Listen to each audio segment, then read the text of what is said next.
Greetings, football fans. This is the ESPN LA USC Trojan Media Network. Presented by Pechanga Resort Casino. Are you ready for some football? And here we go, Monday, October 6th, 2025. Are we ready? Trojans Live is on for your Monday night.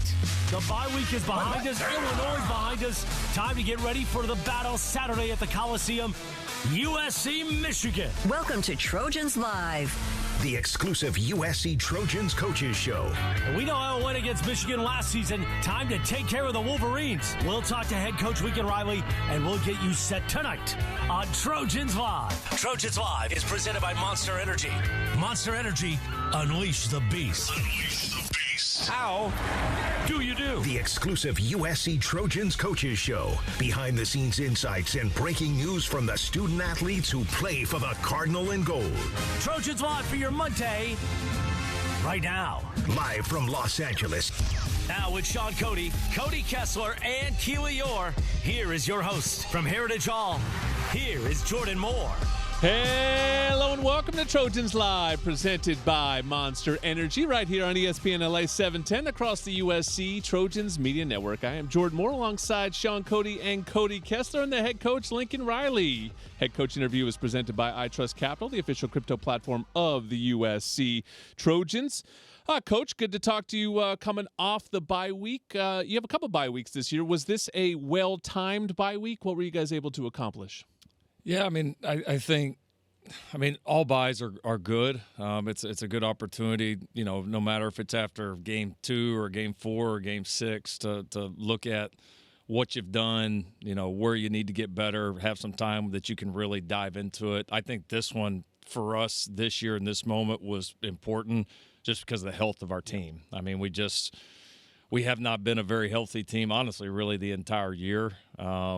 And obviously, that's showed up here a little bit in the last couple of games. And so chance to try to get some bodies back, get some guys back healthy, was definitely one of the most important things. And then, it was a great chance for us here after 5 games to take some stock on the areas that we need to improve. And that was really the focus of the entire week. It was a heavy fundamental, I think, kind of just self-awareness, self-improvement type of week, and we pushed the guys, pretty hard, and then gave them a little bit of downtime, kind of here through the weekend to get batteries recharged, and the guys were excited to be back yesterday. Coach, a little over a third of the way through the season, you mentioned, self-scout being a big part of bye week talk. What's your, overall take on how this first third started? Obviously, the tough loss to Illinois, but off to a quick start, and then you get some bye week action. So what's kind of the take of the first third there? Yeah, there's obviously been a lot of good. We sit here, 4-1 and a snapping away from having all of them. But so there's a lot of positives. At each game's there's been different challenges. I think for us it was making sure that we really get back to the fundamentals. Blocking, tackling, finishing blocks, have the ability to break tackles, kind of all of those different things. We spent a lot of time on that. We spent a lot of time on special teams throughout the bye week as well. And then I think each position group, each side of the ball certainly has a laundry list of things that, we know that we're going to have to do, better, and we're going to have to continue to improve on as the year goes on. And so, we spent a lot of time with the team on it, also doing a lot of just education on just different game situations, penalties, not some our own, but honestly kind of looking more across college football when you have a week when you're not just zeroed in on one opponent, where you can, really teach these guys, all right, hey, how's this being called this year? How's this being enforced? Here's this situation that came up in another game, and here's how we would handle it, and just trying to expose them and kind of educate them on just a kind of a football 101 type of mentality. So, there's a big list of stuff to get done, and it's nice just to have that week where you can just solely dive into that, and I think we're a better football team this week because of it. Coach, going back to that Illinois game, Jade Mayava obviously had his first turnover in that game, and then the following drive missed a couple throws that I'm sure he would like to have back. But after that, he went 3 straight scoring drives in that type of environment, which was very impressive. He gave your team a chance to win there at the end. What did you learn from your quarterback and his performance a couple Saturdays ago?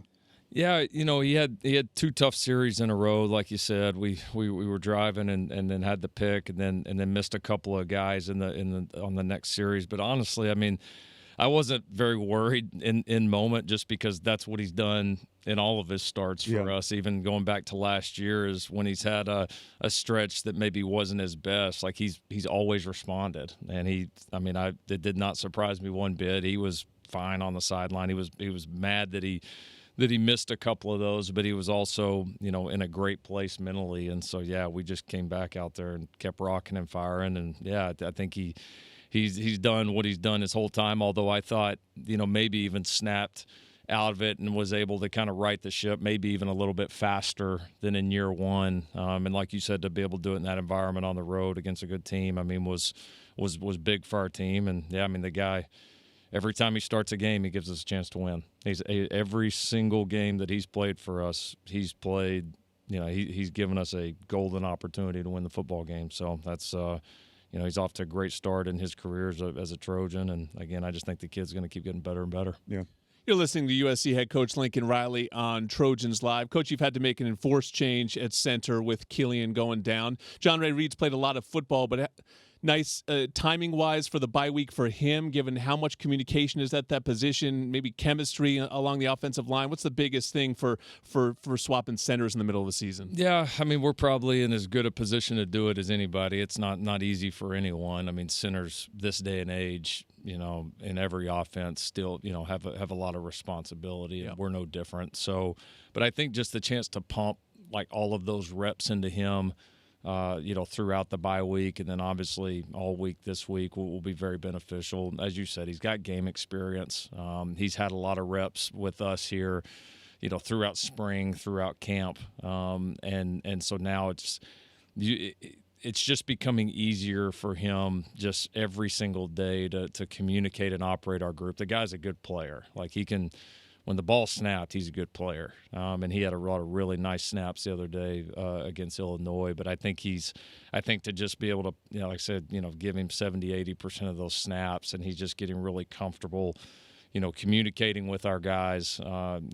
Coach Hansen, those guys working with him. Killian's been great as he's recovering, kind of being right there with him, even the snaps that he's not in there. And so I think he's confident. I know we're very confident in him, and fortunate that we've got a second center there that we believe in as much as we do him. Coach, defensively against Illinois is a struggle on the day. You're down, Kamari Ramsey, one of your guys going into it, and you give up over 500 yards. The pass rush has been great all year, wasn't able to get there. You give up a lot of yardage. What's the corrections and concerns after a defensive game like that where you got to, bounce back against a good Michigan team? Well, it's don't give up. The big thing is don't give up two perimeter plays for, I don't know, whatever they ended up being, huge chunk yardage plays. I know the one, should have been a penalty and the league missed it. It is what 100%. It is. But you don't give those up. At the end of the day, it's a wildly different game, when that happens. And so, obviously it hurt us not having, one of the best safeties in the country that morning all of a sudden can't play. And so that was definitely a tough blow. I thought some of those young guys jumped in there and battled and did some really nice things. But we gotta leverage the ball correctly and tackle on the perimeter. That's what we have to do. And that's, we had the awesome thing was being able to create some of those turnovers in the red zone were obviously game-changing type plays for us. And it's cool to see the resilience of our group, but you got to do the fundamental stuff in terms of leveraging the ball on the perimeter, and we absolutely have to have a more impactful performance from our defensive front. We're capable of it. We had some bright moments the other day, but not as many as we expect, and so we've really challenged that group, and I'm looking forward to seeing them respond. Coach, Mekhi Lemon is the real deal, and I might be biased, but I think he's the best wide receiver right now in college football. I'm a little jealous that I didn't get to play with him, and I said in the offseason, even with how good he played a year ago, he was just starting to scratch the surface of how good he can be, and people are starting to see that.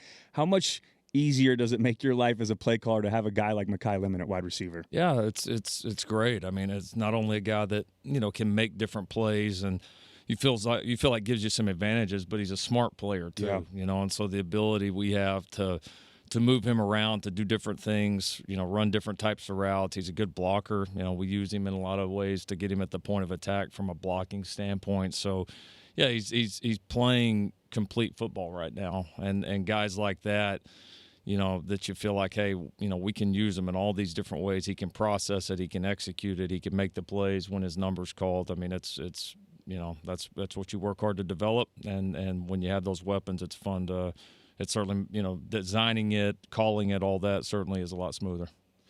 In basketball, they use a term a lot these days, gravity. They'll talk about something like Steph Curry and his gravity on the floor. Doesn't even have to touch the ball. His mere presence shifts the defense around and opens up opportunities for other people. I was thinking about the other side and Jacoby Lane, who clearly seemed to be compromised in some way in that game, but gutted it out and gave you some snaps.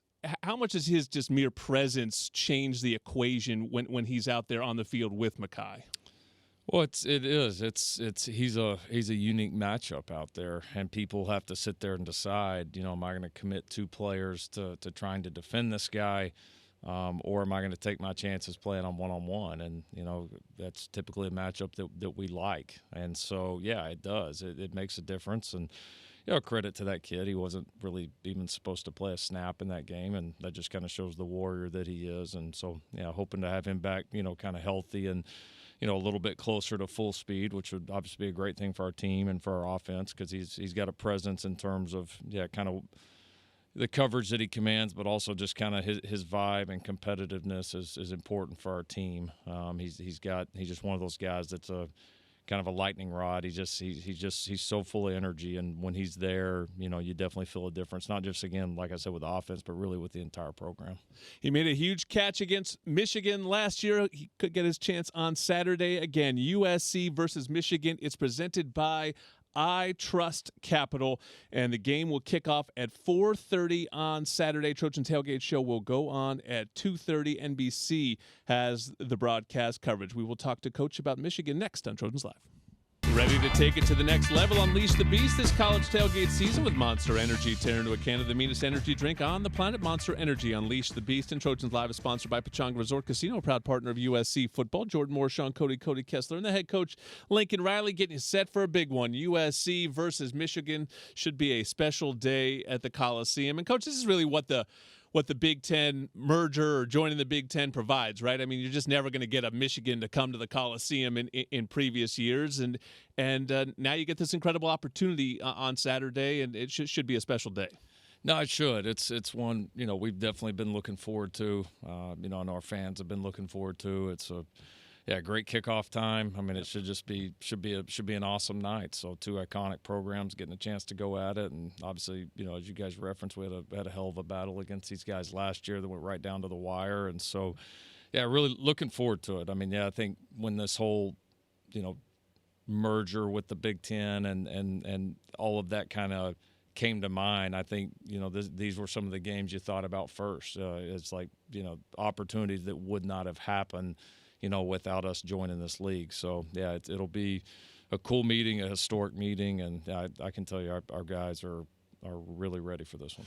Coach, I'm sure Cody will get into how the offensively you guys are going to attack them, but defensively, you got a young quarterback in there who's playing pretty well, a great running game from the Wolverines. What do you see for them offensively where they can challenge your defense? Yeah, I mean, I think it starts with the run game. I mean, their running back is having a really good year, especially, having the ability to rip off explosive runs. I mean, I think that's been, you'd probably say, the strength of their offense up to this point is, it seems like every game they're getting a 1 or 2 just really big explosive runs, which has really got them going. And when you've got a young, although very talented, but a young quarterback, when you've got a good run game and a chance to break some of those big ones, it definitely takes a little bit of pressure off of him. So he's a good player, really good athlete, doing some good things there as a true freshman, and they've got obviously some really good players around him. So, but I think the initial part of the challenge is obviously their ability to run the football and create explosive plays in the run game that we'll have to do a great job defending.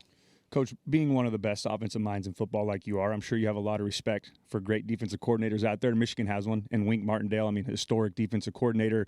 What type of challenges does he give you as a play caller, really an offense in general, when you go up against Michigan and Wink Martindale's defense? Yeah, he's they do a really good job. They're smart, with the personnel that they have. They've got a lot of depth. You see them rotate a lot of different bodies, especially on that defensive front.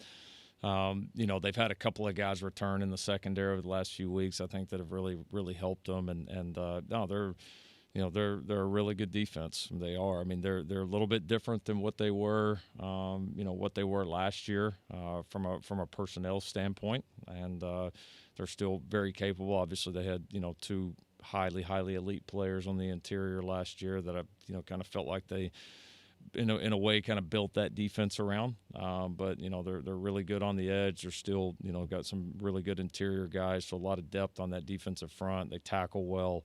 And they've obviously played at a pretty high level this year. So, yeah, and Wink does a good job. He, changes looks up on you. When you watch him play, you can start to understand why they do the things they do, and they do a good job of – it's like they don't do too much, but they also do a good job of having enough change-ups to try to keep groups off guard. So, no, it'll be a fun challenge for us. The first three Big Ten games were new opponents in terms of we didn't see them last season. Now you get a couple teams that you played last year, including Michigan, as we discussed. How does that change things for you guys as coaches when now there's a little familiarity? You went against each other last year. How does that change things a year later?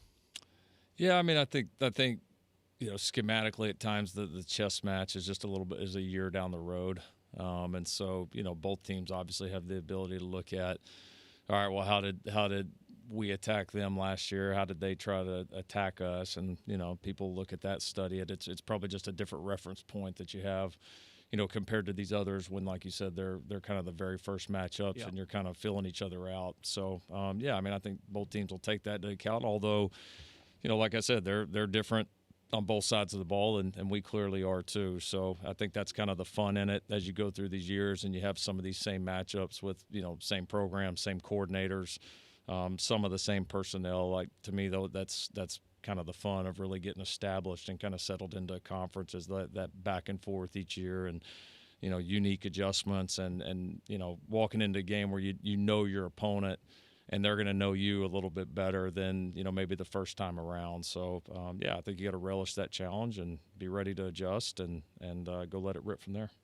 Coach, bye weeks are, getting guys healthy and you self-scout, but a big part of it's recruiting. And I saw some pictures of you out probably in the high school scene, a local thing, getting around. What's it like to, still during the season, although the wear and tear of the season's getting to you, but still being able to recruit during the season? I'm sure that's a challenging aspect because you got to kind of switch gears to do those kind of things. Yeah, it's not a bad change up just to, kind of get out of the office for a little bit and to get out and go to some high school, see some high school football. And obviously it's nice here because, for a lot of our coaches, myself included, all you got to do is hop in a car and ride down the road a few minutes, and then you can go see some of the best high school football in the country and see some future Trojans. And so, yeah, and going to so many of these games around here is great because, again, you walk up to a game and, you may have 10, 15, legitimate prospects that you're there really trying to view. So, we got to cover a lot of ground. The majority of our coaches, myself included, were here in state and local, and so it was great to do that. We got a few of the guys out of state to see a few of our commits.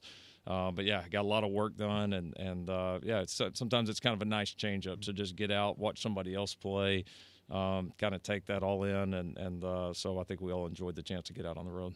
Coach, home field advantage is a real thing, and it's such a factor, especially in the Big Ten. What's your message to Trojan fans coming to the Coliseum this Saturday? Yeah, it's going to be crazy important. I mean, it is. I mean, I think you saw, even for all of us Trojans, all right, we're not playing last weekend, and you look across college football, like winning on the road's tough, and you saw it everywhere. You saw it. Some really good football teams go into some tough road environments and not be able to get wins. And so, your home field advantage, especially with the parity now in college ball and the strength of these leagues, especially the way that the Big Ten and the SEC have kind of started to elevate themselves, your home field advantage is really, really important because you know what you're going to face when you're on the road. And so, it's going to be an electric atmosphere. We know that. I know our fans are going to be ready to bring it, and our team is too.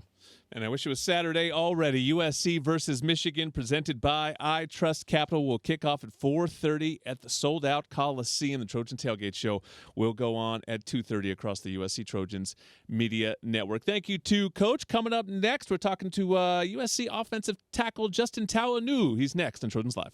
The Best in the Game is brought to you by Old Dominion Freight Line, official freight carrier of USC Athletics, helping the world keep promises. And we've got Justin Tauanuu here, who has been fantastic as a redshirt freshman on the USC offensive line. Jordan Moore, Shaun Cody, Cody Kessler. Justin, you know, the story to me of this offensive line is that it's now a group that has been developed here over time in large part. The last few years was really marked by trying to bring in transfers to plug gaps while we sort of waited for some of you guys to come along. We always talk about player development. What does it mean to live it? What has been that development process for you that's gotten you to this point? It's just been like just trying to develop every day, as in just every day just keep working and give your 100%.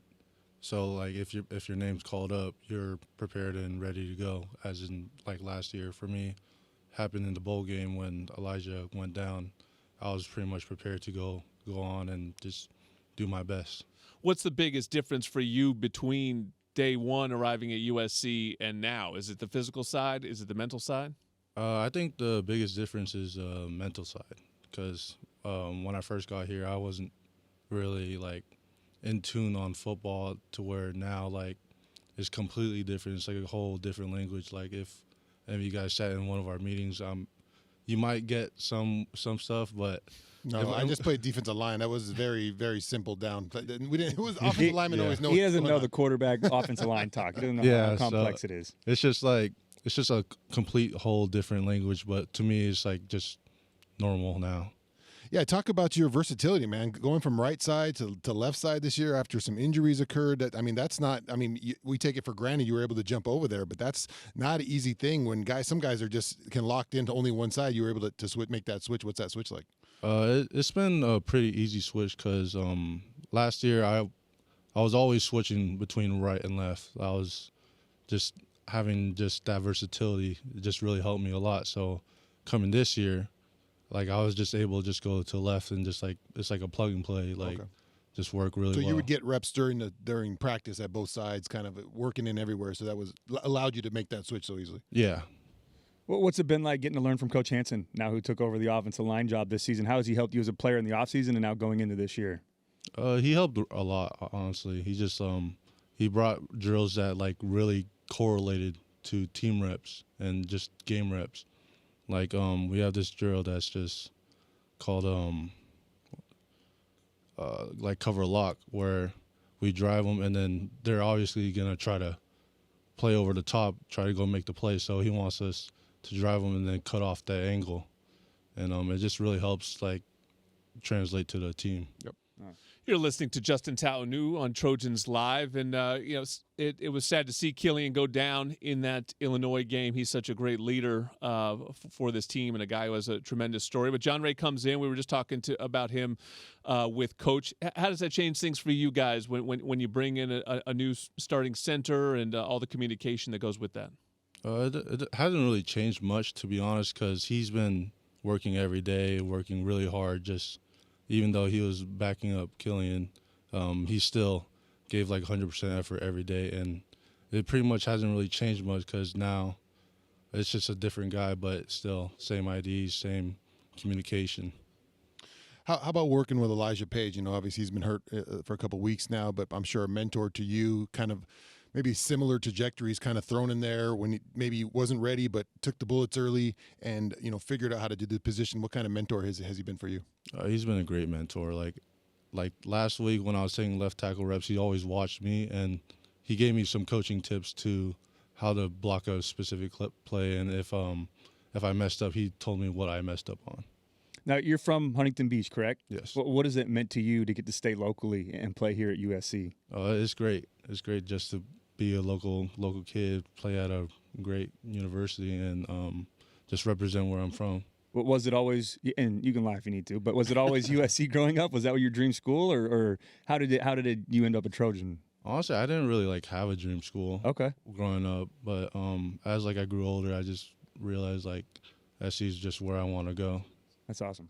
You've battled with some tough road atmospheres now in the Big Ten, and that's particularly tough on the tackles the farther away you get from the ball. Explain to people the differences in the challenge of particularly that position playing on the road versus playing at home. It's just the communication part is harder because I'm always trying to listen to where the center's IDing, and sometimes it's pretty loud, so I just depend on my guard to repeat that call for me, and just really helps me that way. And it's just sometimes it's just tough playing in loud environments, but we always prepare for everything. So it's almost like a game of telephone. The center tells the guard tells you, you tell the tight end. Yeah, pretty much, yeah. It's just like sometimes it does just getting hard to hear, but just the guard helps out a lot. Coach talked about a little bit the bye week and what is important to get done for each group. What was the mindset for the offensive line? What were some of the things you guys have done well? I mean, you've done a great job protecting Jaden all year. What were some of the things you guys worked on during the bye week? We really went back to fundamentals because that's really important. Like whenever it gets hard, we always fall back on our training. So we just went back to fundamentals and just really worked on that. Get a little rest or no? You get a little break or? Yeah, we got a little break on the weekend, but okay. You watch some ball. What'd you do? Yeah, what do you do to decompress a little bit? I just go outside. I have like a dog at home, so play with the dog a little bit. What kind of dog we talking about? German Shepherd. All right, Hey. it's a big dog. Yeah, Well, German Shepherd What's the Husky. It's a name? little dog What's for the him. name of the That's a German little Shepherd? dog. Our German Shepherd's name's Coda, but we got like the runt of the litter. Dude, I got a German Shepherd Husky named Coda. Really? Yeah. Hey, us offensive guys, man, we're always on the same page. Rock on. Yeah. They're the same name? Same name. Yeah, Coda. Yeah. Feels like a reference I'm missing. We could. We'll hit up the dog park later. In the off season. All right, Justin, big game on Saturday, man. Looking forward to tough test with Michigan. Keep that quarterback clean. Have fun on Saturday against the Wolverines. Hey, Trojan fans, did you know the Ralph's app gives you easy access to weekly sales and personalized coupons, and you can earn fuel points too? Check out the app today and save while you cheer us on to another great season. Ralph's, proud partner of USC Athletics and Stone IPA, has inspired a generation of brewers and beer lovers. Made in Southern California, Stone Brewing's first anniversary ale continues to be today's iconic West Coast style IPA. Crisp, light-bodied, and packed with hoppy flavor. Located at fine.stonebrewing.com. A lot going on at USC right now, including swimming. Vaggelis Makrygiannis, a senior swimmer for the USC men's team, is next on Trojans Live. Fight on, Trojans, and fly on with ONT. Ontario International Airport is a proud sponsor of our USC Trojans. Visit SoCalSoEasy.com to start planning your next vacation today. And don't wait until game time to plan for retirement. Open your free iTrust Capital account today and get your crypto IRA. iTrust Capital is the official cryptocurrency platform of the USC Trojans. Jordan Moore, Shaun Cody, Cody Kessler, and Vaggelis Makrygiannis, who is a senior swimmer here at USC. Vaggelis, you took last year off, and then you decided to come back this year. What brought you back for one more season? Yeah, I think it's also like I think it's the first time. I'm not sure someone does that because I was off college swimming. I went pro, and then I came back. I realized I went back home, and it's very individualized. I was in the national team training, and I felt like something missing. The team environment I had at USC that pushed me, and I did really well the past years. So I was training, and I wasn't really enjoying the sport. So that drives me back to. So I tried to get another year at USC, and thank God I did. So now I'm here, training with my team, and it's going pretty well so far. Yeah. When you're realizing, all right, maybe I don't like this pro thing so much, how did you reach back out to USC? Who did you get in hold of and say, hey, coach, I might want back in here? How did that work? So there's a crazy story actually. So it was in late April, the beginning of May, I was having thoughts about coming to USC. Actually, I wanted really to come to USC back. I had a great year, a great Olympic season. So I text one of my friends and asking hey, do you think I can come back? Is there an option? So they can talk to the coaches. Maybe we have a conversation. And the next day in the morning, he goes to the head coach office. And he mentions my name, and out of nowhere, the head coach was also thinking about coming to USC for me to come to USC, and it was it was crazy because I wasn't expecting it, and it went very smoothly. Wow! And since then, I was so excited to come back and train with the team, even though half of the people I don't know right now because I'm 2 years, so. That's great. What's the most important thing, being a veteran on this team, that you've learned from your freshman year, now going back and being a pro and then coming back to USC? What's the most important thing you've learned that's helped you compete? So I think one thing that I wasn't really appreciating when I was before I come to USC was because it was very individualized. Yeah. In Greece, you don't have this team environment that helps you a lot. So when I came here, in the beginning, I was oh, we're doing very general stuff. Maybe it's not what works for me because I was very specific. But with years past, like I realized that like having a team next to you and like help you push each other, it's like way more important than like being alone and like try to do the best, because you can reach not as far as you are with a team, you know. Like I was able to push more and more and more, and that showed up with the progress of the years. I managed to drop a lot of my time, so I was really grateful for that.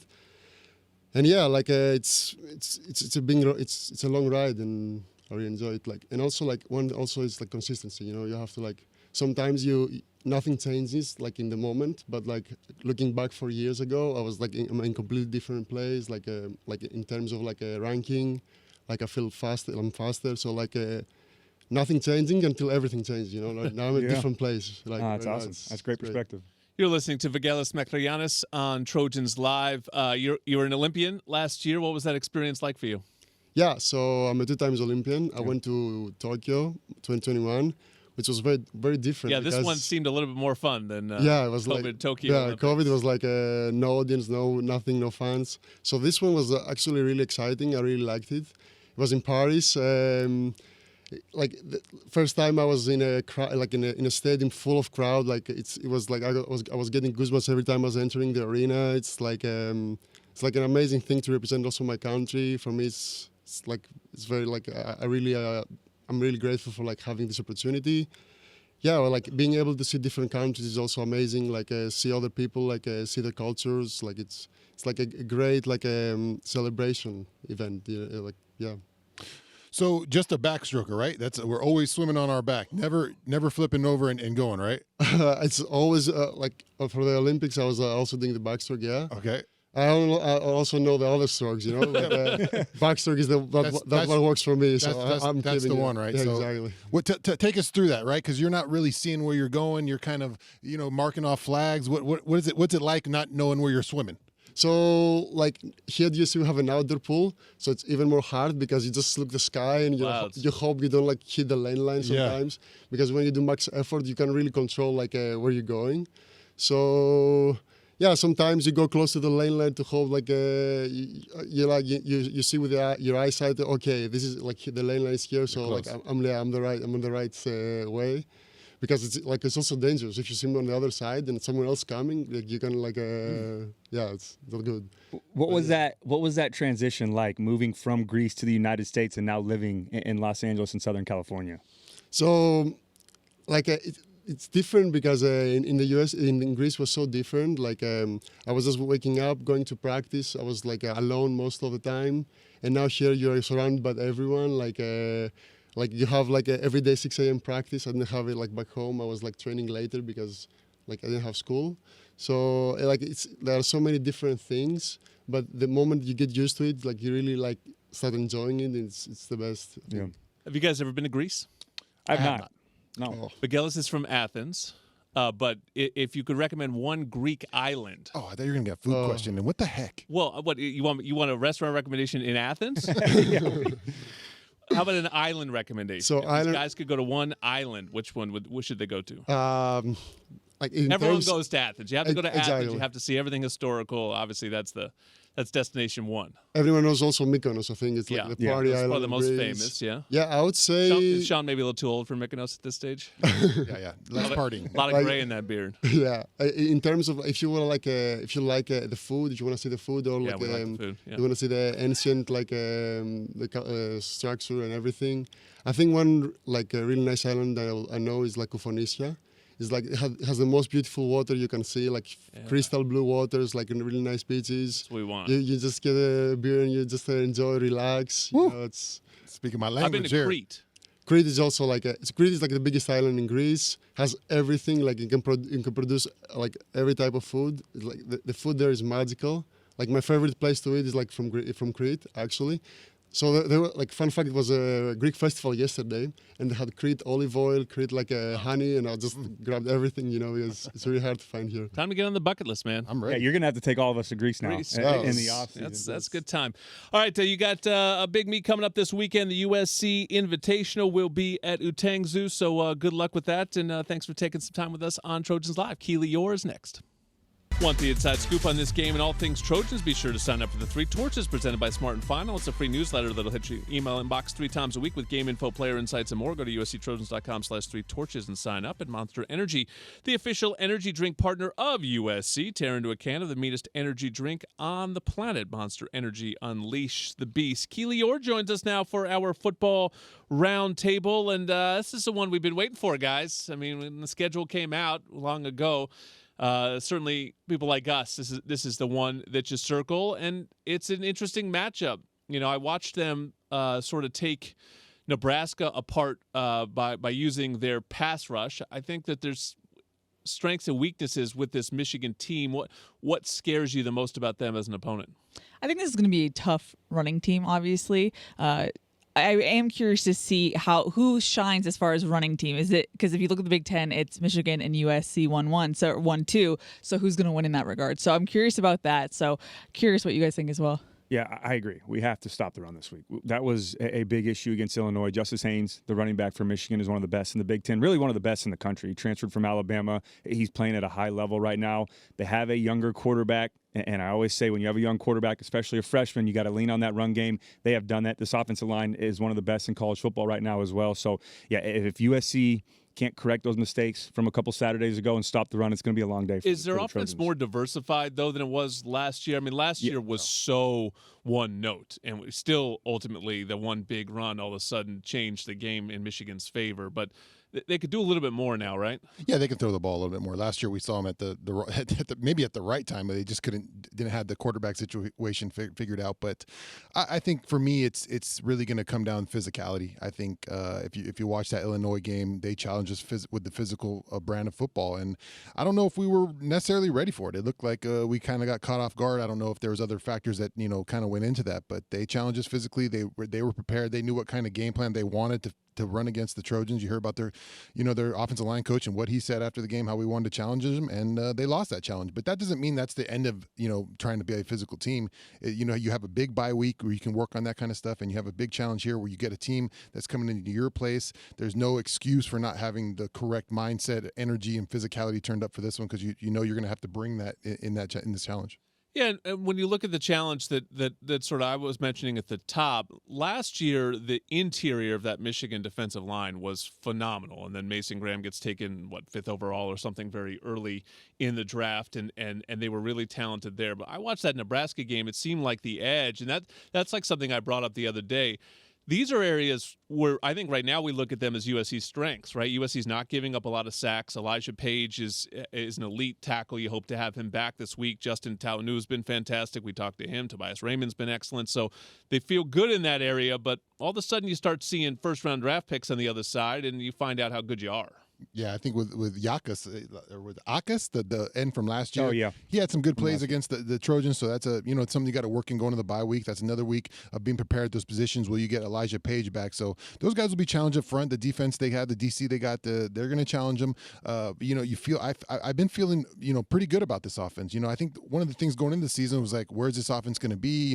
Where's Jaden going to make those steps? Who's our weapons? And I think you've kind of figured some of that stuff out offensively. Now some of the things I thought about the defense going into the season have changed, because they haven't really taken that big step forward. So you're kind of waiting for that change, and that's the side of the ball you're kind of been waiting for now. We have to run the football, though, to slow these guys down on the edge when you go into these games against a good pass rush. And Wink Martindale is an unbelievable defensive coordinator. It's so difficult, figuring out what they're doing, especially on third down. And if you get on those third and long situations, it's almost game over, because that's where they can pin their ears back and get after the quarterback. But if you can win in the run game on first and second down, move the pocket with Jaden Mayava, get some of those quick game throws, get the ball in Makai's hands early and let him go make some plays. That can frustrate that defensive line, and then we find those explosive plays when they're there. But I fully trust right now, even with Elijah Page out, I trust Tauanuu at left tackle. I trust Tobias Raymond at right tackle, even if Keelan O'Connor's still out. You get John Ray Reed in there. He made some great calls last week or a couple weeks ago against Illinois. So I still feel comfortable, but I'm with Shaun. It's going to come down to the trenches and who's going to win up front.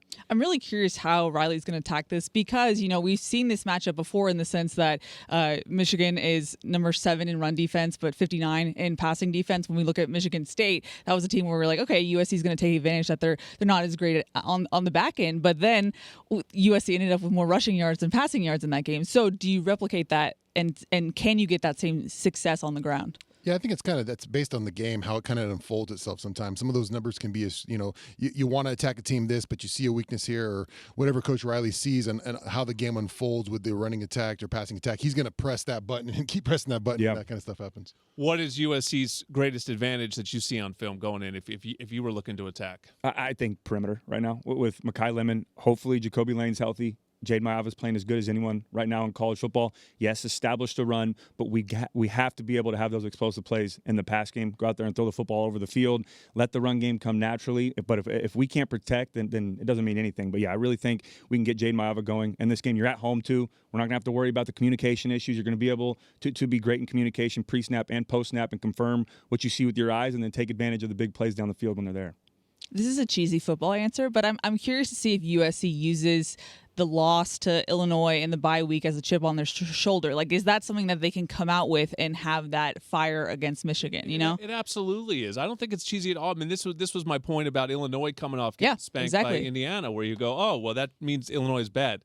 Not necessarily. I mean, there's actually lots of stats over the years that will tell you that teams that get blown out are very unlikely to get blown out again the next week. And no greater sense of pride shown than what happened in the Rose Bowl, I guess, on Saturday. I mean, this idea that past results are going to lead to future results is just not true, and especially in a sport that's so focused on energy and intensity. That's exactly what I was going to say. This game a lot of the time it comes down to energy, and you talk about all these, the analytics of the game and all this stuff, but sometimes it's a team that comes out with more energy. It's a team that just wants to impose their will. Illinois, I thought, had a great mindset going into that one, and that's the kind of mindset the Trojans need to come out with the crowd raging. They should have the advantage in the energy department on Saturday. And that was kind of to my point is start fast, force them to try to keep up. Yes, Bryce Underwood is a good quarterback. He has all the talent in the world, but he's still a freshman, and he's raw, and it's a sold-out crowd, and I hope the crowd is loud and makes it difficult on him in this game, but we need to play our style of football, establish a run, but score a lot of points and put some pressure and some stress on that defense and force Bryce Underwood to try to keep up. Yeah, the other side of the coin of this Big Ten thing is you have to be a great home team, because we know how much more difficult life is on the road than, to be honest, it was in the Pac-12 all those years. So you have to be a great home team. USC had a chance to finish off Penn State last year, didn't get it done. This is a chance against Michigan. All right, we got one final segment to come, guys. You're listening to Trojans Live. One final segment of Trojans Live here. Getting you set for USC versus Michigan, presented by I Trust, a sold-out Big Ten big battle coming up to the Coliseum on Saturday. Trojan Tailgate Show will go live at 2:30. Kick will be at 4:30. Trojans Live is sponsored by Pechanga Resort Casino, proud partner of USC football. They also sponsor our over-under. Pechanga Resort Casino, proud partner of USC Athletics. Jordan Moore, Shaun Cody, Cody Kessler, Keely Eure. All right, guys, I just sort of heard a lot of this talk, and so wanted to get your take. My over-under is 2.5 losses to get into the college football playoff this season. A lot of takes out there that this year will be the first ever 9-3 team to make the college football playoffs. So that's ultimately the question. Do you think a 9-3 team can get in this year? I'm going to take the under. You're going to take the under. So you think don't 10-2 or better? Yeah, 10-2 or better. I'm torn on this. I think they might, Jordan, with everything that's happening right now. I think a 9-3 Big Ten or SEC school will be able to get in this year. I don't know if that'll be fair, but based off of what the committee has done in the past, they don't necessarily look at record. They look at, they're even looking at who starting quarterbacks are. We saw what happened with Florida State a couple years ago. So they're not looking just at record. They're also looking at strength of schedule, who's on your roster, how healthy are you right now, or those losses because you didn't have a full team. So I do think we're starting to get to that era to where a 9-3 team, or maybe the record, isn't as important as body of work. Yeah, if you were to ask me maybe prior to this past weekend and how crazy college football is, I might have taken the under, but I think I'm going to take the over. And you talked about it with Coach Riley, but the parity in football right now is just, I think that'll happen. You guys ever been in, I think it's time for a 9-3 team, honestly. The way Cody's describing it, I actually have always agreed with this. I mean, this idea that you can just play nobody and then they go, oh, I went 11-1. What did you actually do? Yeah. I mean, but it's so hard. It's so difficult because a lot of the times now it's imbalanced conference schedules like Indiana had last year, where they did in a way deserve to get in because they won the games in front of them, but their conference schedule was just all the 2/3 teams. So it can be difficult to assess. You know, the unfortunate part too, it's reality. I agree with you. I know it's probably not a popular take, but it's unfortunate too because the players don't make the schedule. They don't decide who they play. They go out there and handle business. But at the end of the day, it's not, who has the best record. It's who are the top 12 teams. I know you have some other bids from teams that deserve to get in, but that top 7 or 8 is, don't look at the record. Who's the best team on paper and who has a chance to actually win a national championship? Outside of USC, who has the best helmets in college football? Oh, Michigan's up there this week. Yeah. Florida State's. I like Florida State. Terps. Seconds. Yeah, I'm going to go with those two. Yeah. Ohio State. Yeah. The Wow. stickers on Ohio State was Is that a hot something take? I like growing up. Yeah, it's a new one. I don't care about helmets. All right. Great talking to everyone. We will see you on Saturday. Fight on.